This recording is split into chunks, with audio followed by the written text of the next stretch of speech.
In the quiet halls of a wealthy man's home, two children hid behind a torn pink dress and trembling little hands praying for mercy.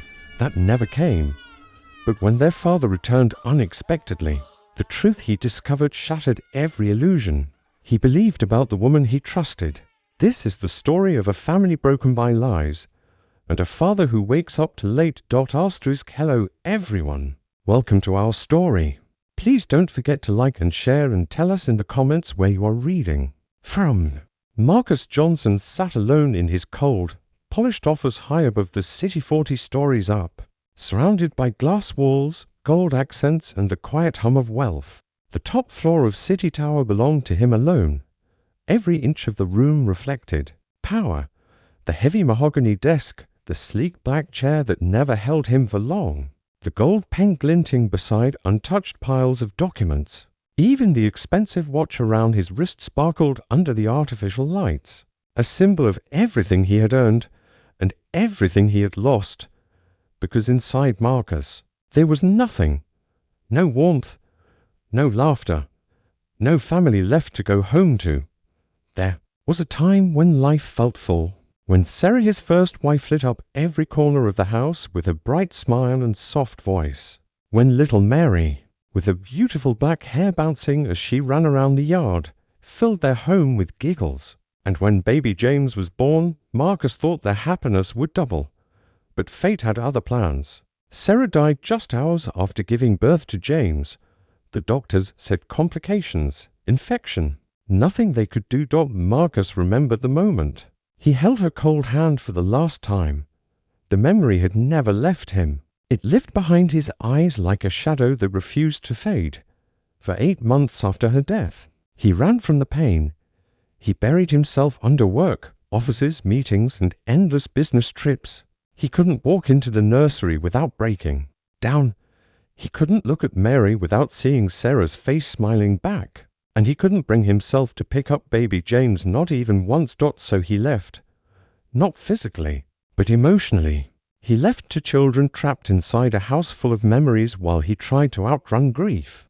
But that was when Veronica stepped in. She had been Sarah's close friend, someone Marcus trusted without question. She entered his home. With gentle hands, a soft voice, and a warm smile, she cooked, cleaned, soothed the children, comforted him, and held the house together when he couldn't. She became the woman who fixed what he could not face.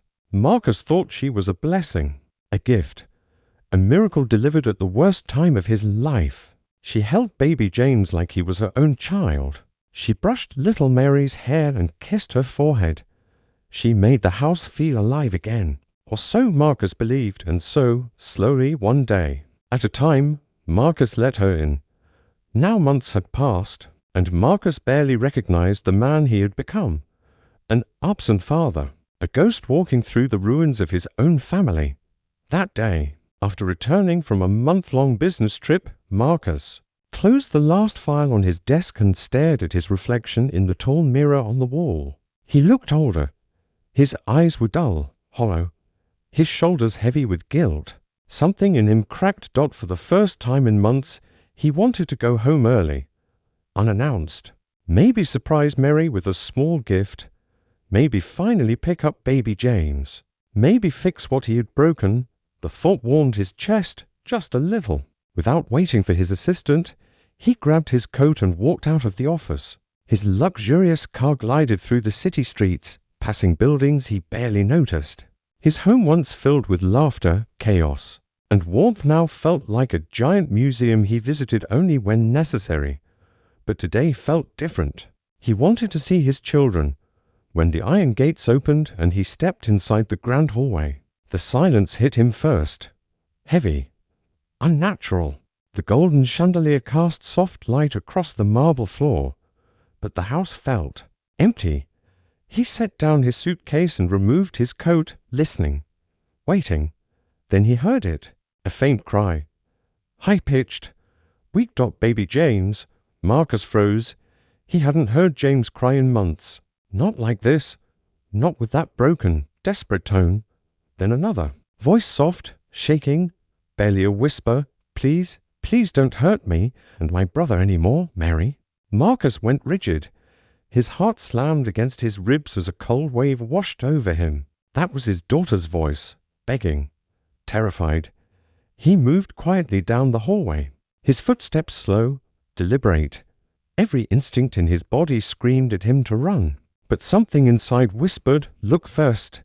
See the truth." He stopped at the edge of the living room doorway, and what he saw nearly brought him to his knees. Little Mary, only 6 years old, sat on the floor holding baby James against her chest. Her pink dress was ripped, dirty, wrinkled as if someone had pulled her roughly. Her black hair was tangled. Her small shoulders trembled as she tried to shield her baby brother. James was red-faced, crying until his breath broke into tiny hiccups. His small hands clutched Murray's dress like he knew she was the only safety he had. Standing over them was Veronica. Her red dress hugged her body. Her black hair was perfect, her makeup flawless, but her expression was twisted, sharp, angry not. The gentlewoman Marcus thought he knew. "Shut up," she snapped. "How many times have I told you? Don't bother me. If you make noise again, I will throw both of you outside. Do you hear me?" Mary shook harder, squeezing James close. Tears dripping onto his head. Marcus saw red. He stepped into the room so fast Veronica didn't have time to change her expression. "Stop." His voice thundered across the room. Mary flinched, but Veronica froze, her eyes widening for a fraction of a second, before she pasted on a fake sweet smile. "Oh, Marcus, you're home early." Marcus crouched, placing himself between Veronica and the children. His hands shook as he tried to take James.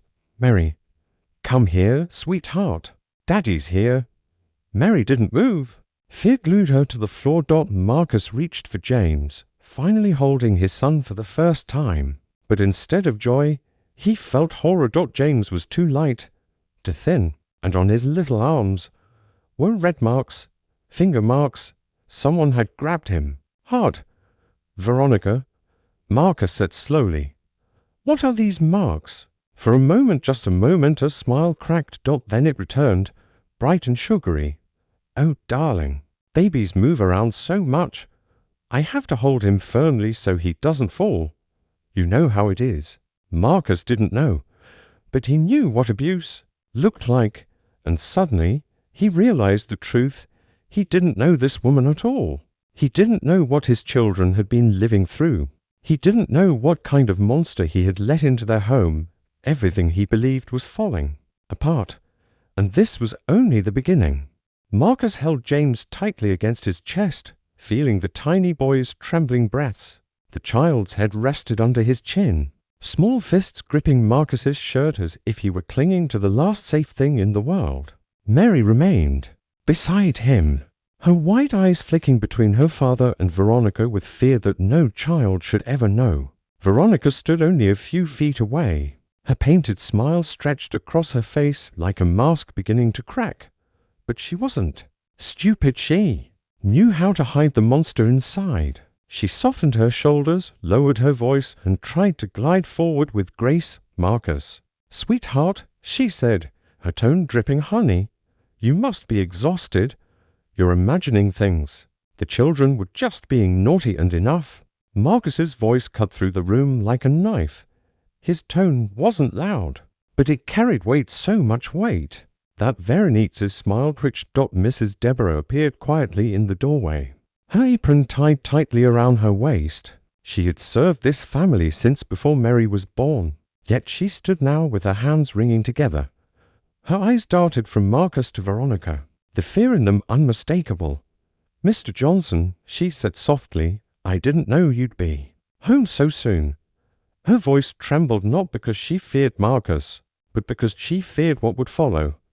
Marcus noticed it immediately. The way her eyes lingered on Mary, the way she looked at James's thin arms, the silent message she tried so hard to hide. Veronica stepped forward, placing a hand on Marcus's jacket sleeve as though she still had the right to touch him. "Deborah's been such a help," she said sweetly. "You know how hard it is, handling children alone when you're away so much." Mrs. Deborah's lips pressed together. She didn't speak, but her silence was loud with truths she was terrified to reveal. Marcus kneeled beside Mary again, not caring that his expensive suit touched the floor. "Sweetheart, why is your dress torn?" Mary looked at Veronica. Her small body stiffened, and her voice got stuck in her throat. Veronica forced a light laugh. "Oh, that, she was climbing trees outside. Kids can be so rough, climbing trees, with bruises like fingerprints, with fabric torn as though someone had grabbed it." Marcus touched the ripped dress gently. "It didn't feel like an accident. It felt like violence, Mary," he whispered. "Is that true?" Her lips quivered.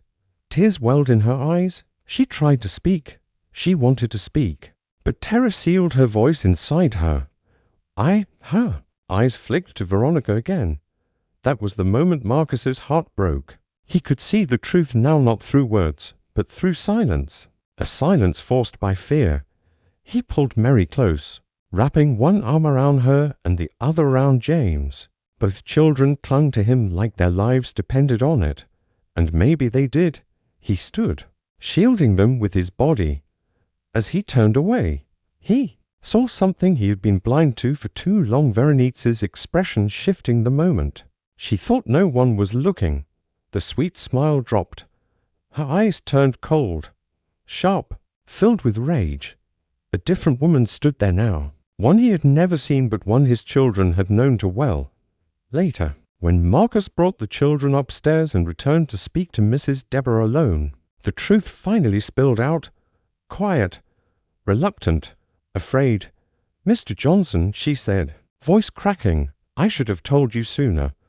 But she threatened me." He listened as she revealed horrors piece by piece. Locked doors, starvation disguised as teaching gratitude, punishments for spills, for crying, for being children, hours spent in silence, bruises, fear, isolation. Every word felt like another blade cutting into Marcus's soul. "What about James?" Marcus whispered, barely breathing. Mrs. Deborah began to cry. "She barely feeds him. She says babies cry too much, that he needs to learn. But he's hungry, sir. So hungry." Marcus's hands shook. His throat tightened so hard he could barely swallow. "And Mary?" he asked. Mrs. Deborah nodded, wiping her eyes. "She treats her like a servant. Makes her scrub floors, wash dishes, stand in corners for hours. Last week, she made her clean the entire kitchen floor on her hands and knees. Her knees were bleeding by the end." Marcus felt physically sick. "Why didn't you call me?" he whispered. "I tried," she said, crying harder now. "Once, but she caught me. She took my phone and said she'd tell you I was stealing. She said no one would believe an old maid over your wife." Marcus looked at her, guilt crushing him. "I believe you," he said.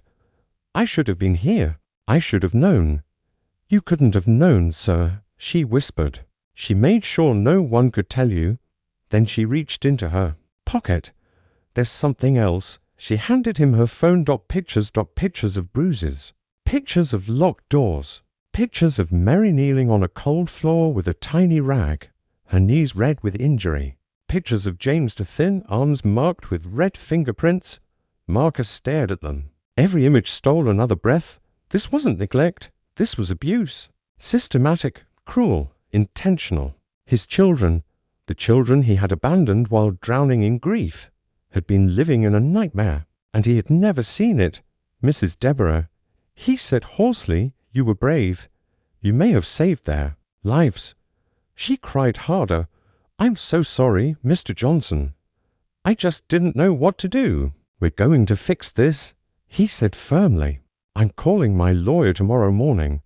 Veronica will never hurt my children again." Mrs. Deborah nodded, her fear slowly replaced by relief, small but real. From the kitchen, Veronice's voice floated down the hall.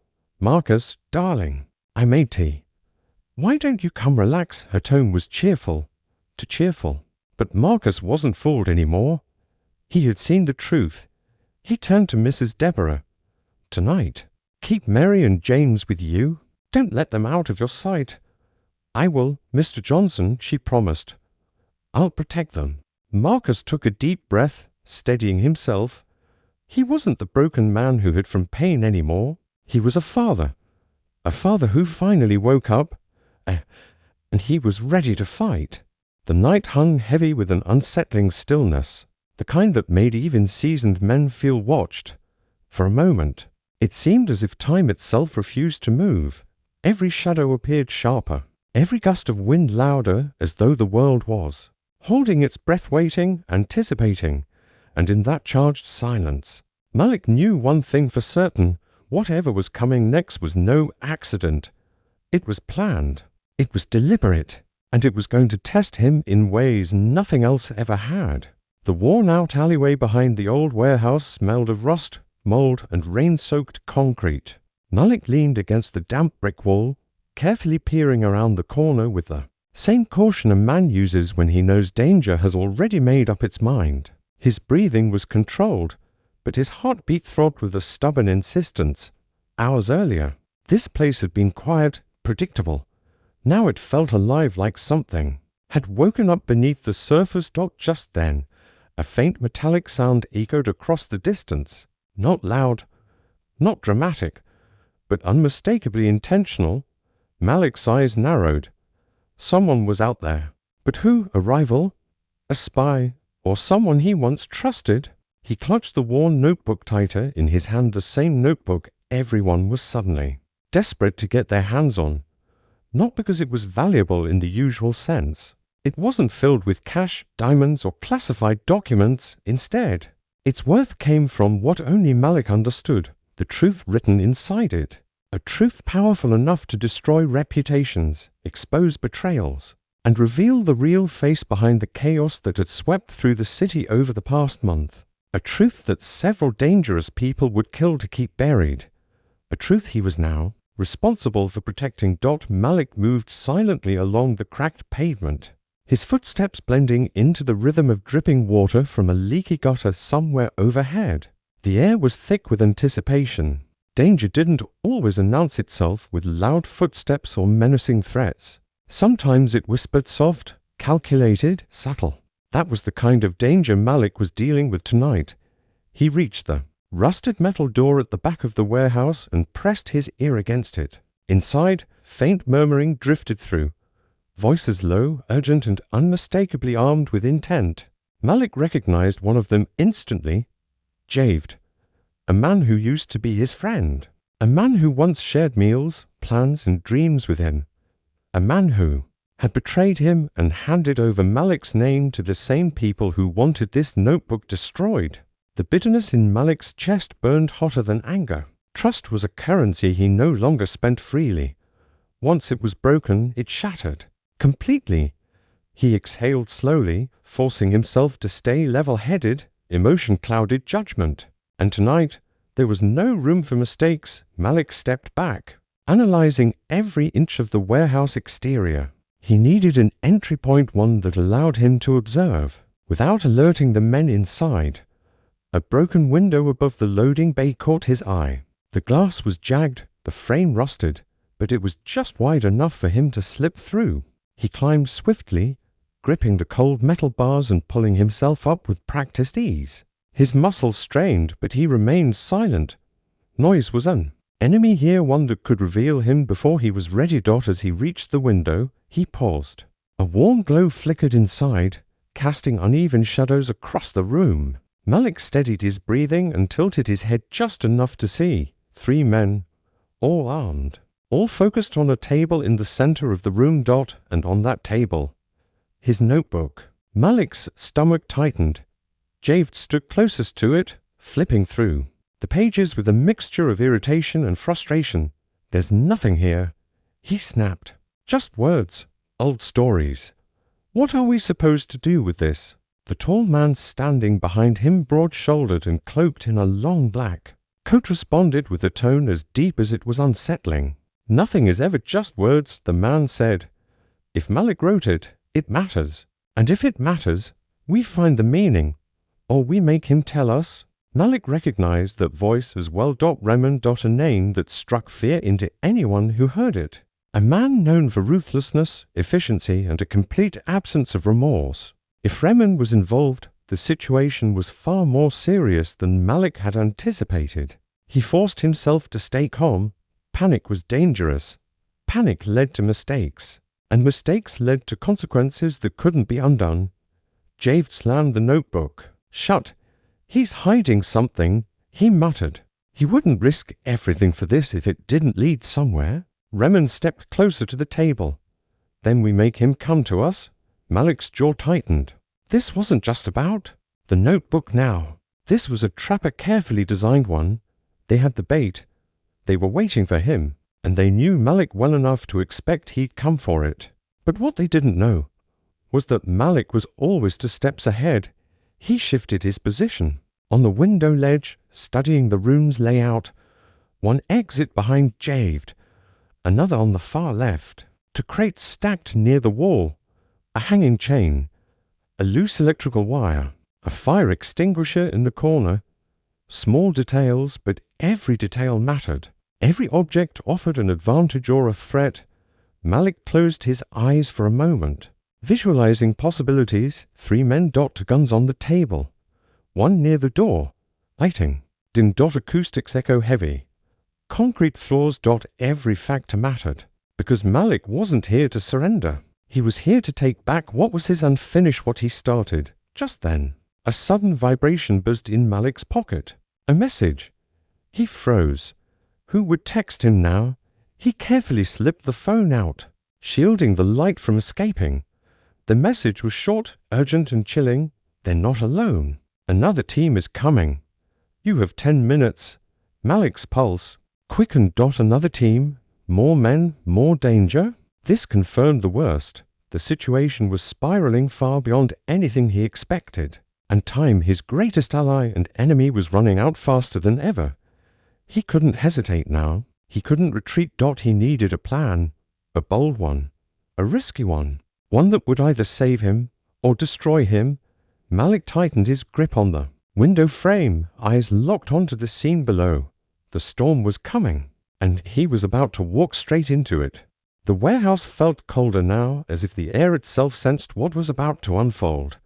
Malik inhaled, steady and sharp, letting the weight of the moment settle into his bones. Everything he had run from, everything he had uncovered, and everything he had lost, all of it had led him to this point. His grip tightened on the window frame one last time, before he silently dropped into the dark corner of the warehouse floor. He landed without a sound. The 3 men inside remained unaware, still, focused on the notebook that had set this entire nightmare in motion. Malik crouched low behind a stack of crates, the smell of dust and old wood filling his lungs. He kept his ears open, measuring every conversation, every footstep, every breath. Jave paced back and forth, frustration twisting his face. He won't come here, he muttered. He knows we're expecting him.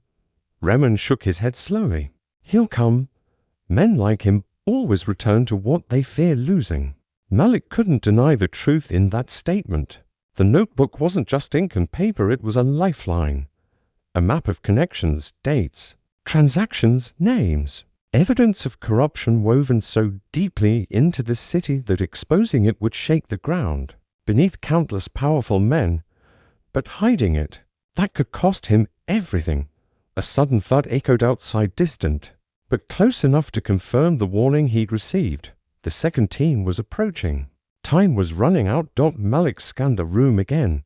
The hanging chain, the loose wire, the fire extinguisher, the crates. He didn't have weapons, but he didn't need a gun to create chaos. All he needed was precision. He waited for the perfect moment, silently counting the breaths between Javed's pacing steps. When Javed's back turned toward him and Remen shifted his attention toward the door, Malik acted. He grabbed the loose electrical wire from the wall and yanked it hard. Sparks exploded. Lights flickered. The room plunged halfway into darkness. Javed cursed loudly. Remen spun around. The 3rd man reached for his weapon, but Malik was already moving. He kicked the stack of crates with full force, sending them toppling forward. Wood cracked, crashing down like thunder. The crate slammed into the armed man, knocking him backward. The gun skidded across the floor. Malik sprinted for it. Remen reacted fast, far faster than Malik expected. He lunged toward the weapon too. his heavy boots pounding the concrete. Malik grabbed the cold metal handle just a breath before Remen reached him, rolling to the side as Remen swung a vicious punch that shattered into the floor instead of Malik's jaw. "Malik!" Javed shouted, shock twisting his voice into something almost desperate. "Don't do this." But that plea meant nothing now. Javed had made his choice long ago. Malik cocked the gun not to kill, but to force space between them. "Move," he commanded. Remen smirked, unbothered even with a gun pointed at him. "You won't shoot," he said. "That's why you're running.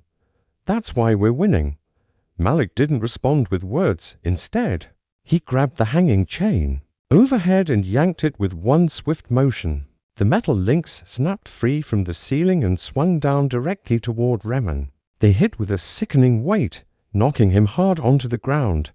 Before Javed could react, Malik slammed the fire extinguisher against the floor, releasing a cloud of white chemical mist that engulfed the room. Visibility dropped instantly. Chaos erupted. Coughing. Shouting. Footsteps scrambling in every direction. Malik darted through the smoke-filled blur. Keeping low and fast, he reached the table in the center of the room. The notebook lay there, partially open, illuminated by the faint flicker of a failing light. He grabbed it, clutched it to his chest, and then a gunshot tore through the haze. The sound punched through the air like lightning, followed by a grunt of pain. Malik froze for a split second. Was it meant for him? Was someone hit? Was the second team already here? He didn't wait to find out. He sprinted toward the exit on the far left side of the warehouse, dodging shadows and stumbling bodies. The metal door burst open under his weight, slamming into the exterior wall. The night air hit his lungs like ice dropped behind him. The smoke spilled into the alley, turning the entire warehouse into a fog-choked battlefield. But Malik didn't stop running. Not yet. Not until he reached the edge of the alley, where the street met the flickering orange glow of an old street lamp. He pressed his back against the wall, chest heaving. His phone buzzed again. One new message. "They're inside. You need to disappear now." Malik didn't recognize the number, but whoever was sending these warnings had saved his life twice. Tonight, he didn't know if they were a friend or a threat with their own motives, but right now, that didn't matter. What mattered was getting the notebook to the one place where it could no longer be silenced. He looked down at the worn pages. In his hands, the stories inside weren't just stories. They were the truth. They were the weapon that could bring everything to light. But that truth carried weight, a weight Malik couldn't carry alone anymore. He shoved the notebook under his jacket and stepped into the street, blending into the darkness like a ghost. In a city that had long forgotten his name, behind him, sirens wailed in the distance. Men shouted inside the warehouse. Chaos spread like wildfire. But Malik didn't look back. He couldn't. Looking back meant hesitating, and hesitating meant dying. He walked straight into the night, each footstep a silent promise to himself, a promise that he would expose them, a promise that he would finish this, a promise that he would never run again. The truth was no longer hiding in the shadows, and neither was he.